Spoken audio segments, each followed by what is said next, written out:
大家好，我是哈哈茶。大家好，大家好，大家好。很高兴能回到这个舞台啊。说实话，去年那比赛比的也还坎坷，但是好在有坎坷就有回甘。我去年不是第一期就讲自己搞说唱嘛，今年早些时候呀，新说唱那个节目组找过来了。他问我去不去，我肯定去。我说我当时来这就是为了去那。那么既然今天又回到了这里呢，聪明的观众应该知道那里发生了什么了。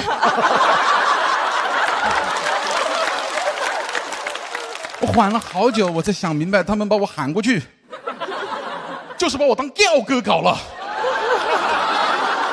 我说我都准备了3个月的阿卡贝拉了，怎么临时让我加一段跟脱口秀有关的搞笑的那个说唱？我当时还想着，那对我还挺上心，我就答应了。我当时信心满满，我来上海海选就2天，我带了4条内裤来的。我想着肯定要多待一会儿嘛。今年4月9号来的上海，住到官方指定的那个大酒店里面，加上我那酒店一共关了270个 rapper。我那天看到他们以后，我发现一个残忍的事实：我只有在这个舞台才像个 rapper。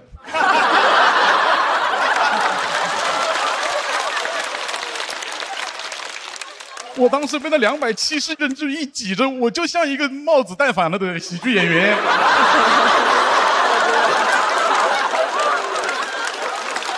我看他们我就露怯，他们那个样子都像那种小学门口见一次要少5块钱的角色。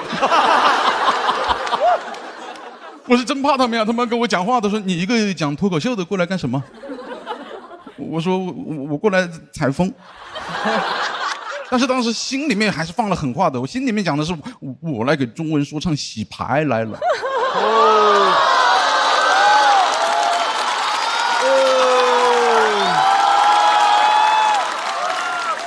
我们那个牌局是当天下午3点钟开始啊，270个 rapper 被那大巴拉到那郊区跟缅北一样的地方，吓得大巴干了一件更像缅北的事情，收手机。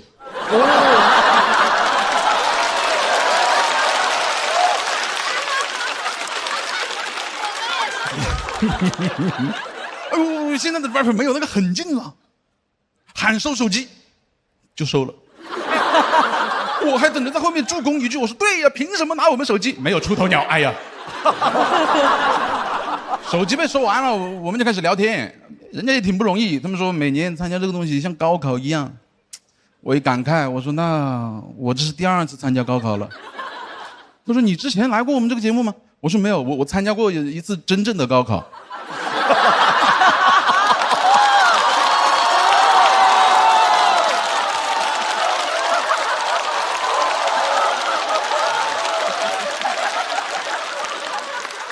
无意间的一句聊天呀，被人高看了一眼的意思，哟，还是位学士。他说我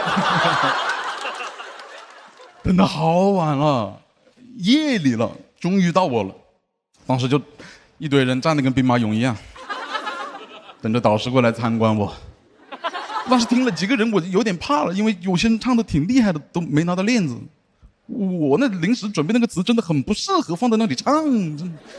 黄子韬到我面前，我硬着头皮给他唱，说我像倭瓜，这长相看着太委屈。长沙的水渠怎么养出条翘嘴鱼？你说 Dan， 你唱歌怎么叽里呱啦？我说 Man， 能给我吃口鸡米花吗？啊，他应该听不懂。我到底是去错地方了，当时就没有这么热闹了。我当时就唱这里，就黄子韬就跟我握手了。他跟我说：“你这东西听几遍我也会唱了。”我当时没听明白，我说：“那你学的还挺快的啊。”后面他才跟我解释说：“你这个 flow 太简单了。”他就去考核别人了。他这么一走，当时一看表，4月10号是我32岁的生日。我那下好难过，我在想我在干嘛？我都32岁了，我为了音乐梦想背井离乡，我带着4条内裤跑到上海来，大半夜的在这郊区里面鬼喊鬼叫的，我准备了2个月的词，我就唱了4句。我在干嘛？我讲脱口秀蛮好的，我还是个太子，我跑过来当质子来了，仗还没打就把我献祭了，真的。我当时真的受不了那个刺激，我当时大脑开启了保护机制，我就开始幻想一个不存在的现实，黄子韬莫名其妙的过来听我接着唱。我给他唱完以后，他说：“兄弟，你刚刚就该唱这个。”然后把链子往我身上一挂，我说：“hold了。”然后我再拿着这个链子走到另外一个兄弟面前，我说：“哥们儿，你刚刚唱了3次零失误，你比我更值得这根链子。这个链子不是黄子韬给你的，也不是我哈哈曹给你的 ，bro。这个链子是中文 hip hop 给你的。”当时在场的270个 rapper 一听这么 hip hop， 然后冲过来抱着我，把我抛向高空 ，hip hop hip hop hip hop。我这个梦是什么时候醒的嘞？是后面那个导演组发出一声这个声音说，第2组考核全部结束，请回休息区吃盒饭。我吃盒饭的时候，我看见我复活的那个哥们了，我才意识到啊，我们这 loser 在这吃盒饭。那一刻真的泪水打湿盒饭。想回湘江河畔了，嗨，但是我手机又不在身上，我还得去求那个导演把手机还给我。他说：“哈，曹老师，我会把手机给你，你就跑了吧。”他一下读穿了我，我只能跟他装可怜。我说：“我今天32岁生日，你可以去查我身份证。”我32岁了，我10几个小时没跟我老婆孩子联系了。我一个父亲，我想拿着手机回一下祝福短信，我想看一下我女儿照片。哎，真的卖惨还是有用的。他把手机还给我，凌晨3点的样子，我逃出了那个园区。接我的那个司机还说：“哇，你们这里面好热闹，这么晚了还有人在里面喊。”我看好多人进去了，我没看见几个出来的。我回到酒店，我又睡不着，订完最早的一班飞机，我真的没事干了，我就先换了条内裤。我后面第2天9点钟的时候就已经回到我长沙的家的床上了。根据我那边线人的情况呢，他们录到了第2天的8点钟，他们说你跑得太快了，兄弟，你跑得再快一点，你都有不在场证明了。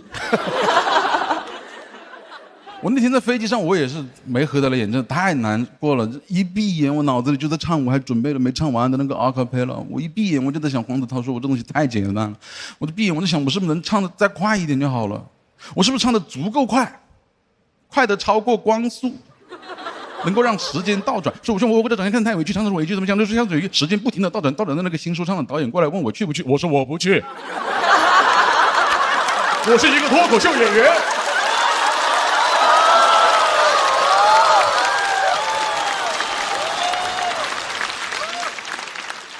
9点的时候，我躺在家里面啊，我老婆刚刚送孩子去托班，送完看着我吓一跳，她说：“哎，你不是在上海吗？”哦，我看着我老婆眼泪就下来了，我抱着她说：“我说老婆，我好像做了一个好长的噩梦。”她拍了拍我的背，她跟我说：“生日快乐。”她说：“你回来也挺好的，我给你订个蛋糕吧，反正中文说唱的蛋糕你也吃不到了。”谢谢大家，我是新说唱271强哈哈曹，谢谢大家。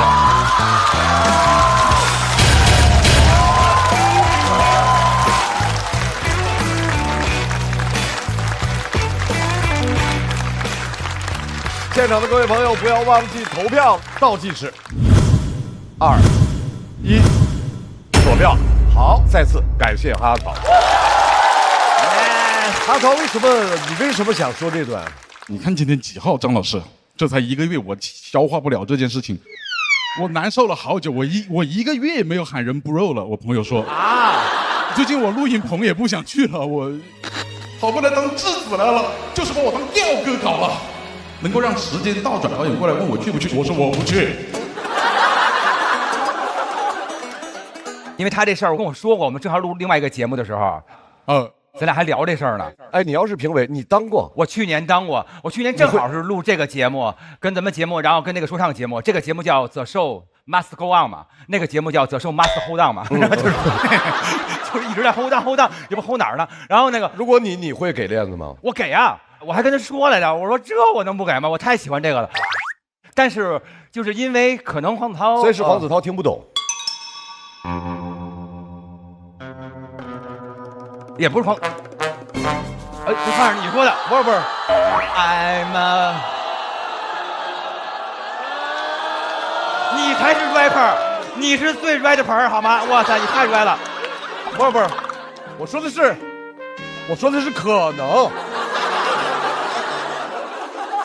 可能就是说，因为他听 flow 特别多一些哈，然后这个中间那个梗那个点没听懂，我以为他认识我啊。他根本不认识我，那一下我就觉得我很傻，你知道吧？但是我已经准备好我的那个，对，之前你跟我说完之后，我还在想，我还想跟你说呢，我说你应该上去先调侃他两句，说我手里有麦克风，你是徐阳老公什么类似这样，看到我你就蹦蹦蹦，然后比如说黄子韬他特别可爱，他需要别人跟他那个互动，强互动，你知道吧？强互动，特别好玩。对，我在那根本没有办法幽默，我在那真的好紧张，真的那270个人很吓人的。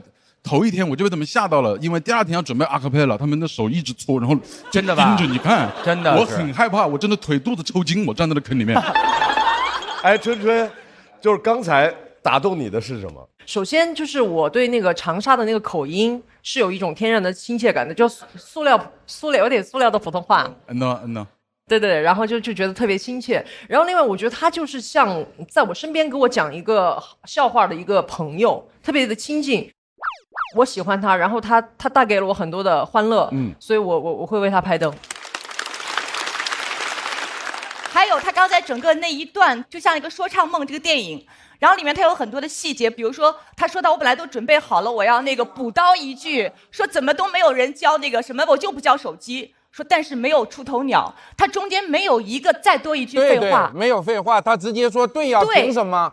他那个对呀是假定前边已经说了，所以他这个一点废话都没有，这个脚本是高度精炼过的。会听，是。他那个给我一个印象，就是以前崔健写歌词有一句话说把那只手也给我，应该是《时代的晚上》那个歌词啊。他那个意思，他没有说先把一个手给我，再把那只手也给我，他直接上来就说把那只手也给我，意思是这只手我已经拿在手里了。对。他说那个对呀的时候，跟那个精炼提纯的程度是一样的，所以，这是我听过哈潮最好的一次。至于没拍灯的原因是，不，虽然你们说可以喜欢都拍，但我自己还是有一些心理上的障碍，所以，比如我听他们俩的时候，整体上我觉得广智的略胜一筹，所以我拍不拍灯，我看了一眼，3位老师都拍了，我觉得3个灯是我心里觉得可以接受的。所以我就没拍。如果他们3位但凡有1位没拍，我是100%会拍。好嘞，在此掌声送给哈嫂。